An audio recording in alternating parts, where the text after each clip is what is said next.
আজকে রুটি দিয়ে খাওয়ার জন্য তোমাদের সাথে খুব সুন্দর একটা ডিমের তরকারি শেয়ার করি, যেটার মধ্যে শুধুই আছে শুধু ডিম। আর যারা ডিম পছন্দ করো তারা তো খুবই ভালোবাসবে, আর যারা তরকা পছন্দ করো তারাও মুগ ডাল ছাড়া এই শুধুমাত্র ডিমের তরকাটা খুবই পছন্দ করবে। তো চলো দেখিয়ে দিই। প্রথমে 3টে ডিমকে একটা বাটির মধ্যে ফেটে নিয়েছিল, তার মধ্যে কিন্তু সামান্য নুন দিয়ে ভালো করে ফাটিয়ে নিয়েছিল মামুনি। তো তারপরে কিন্তু কড়াইয়ের মধ্যে তেল দিয়ে এটাকে কিন্তু ভেজে নিচ্ছিল মামুনি। কিন্তু এই ভাজার সময় খেয়াল রাখতে হবে ডিমগুলো যাতে লাল লাল না হয়।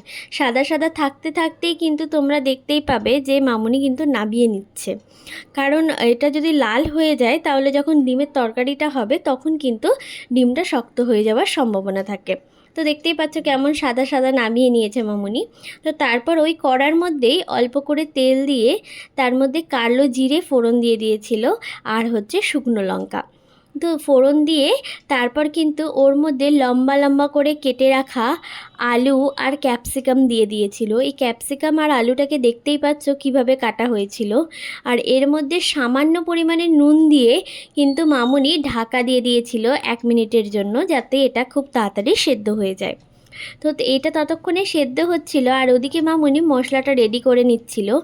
আদা, রসুন, গোটা জিরে আর গোটা ধনেকে মামুনি কিন্তু ভালো করে শিলের মধ্যে কিন্তু বেটে নিয়েছিল।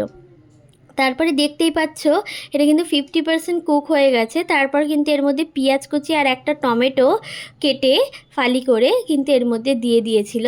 তারপর এবার আবার কিন্তু এই সমস্ত কিছুটা একটুখানি সেদ্ধ হওয়ার জন্য চাপা দিয়ে রেখে দিয়েছিল। এটার মধ্যে দেখতেই পাচ্ছ খুব কিন্তু অল্প পরিমাণে কিন্তু তেল ইউজ হয়েছে। তো যারা তোমরা হেলদি কিন্তু খেতে চাইছো তরকারি কিছু, কিন্তু প্রোটিন, কিন্তু তারা কিন্তু এইভাবে খেতে পারো।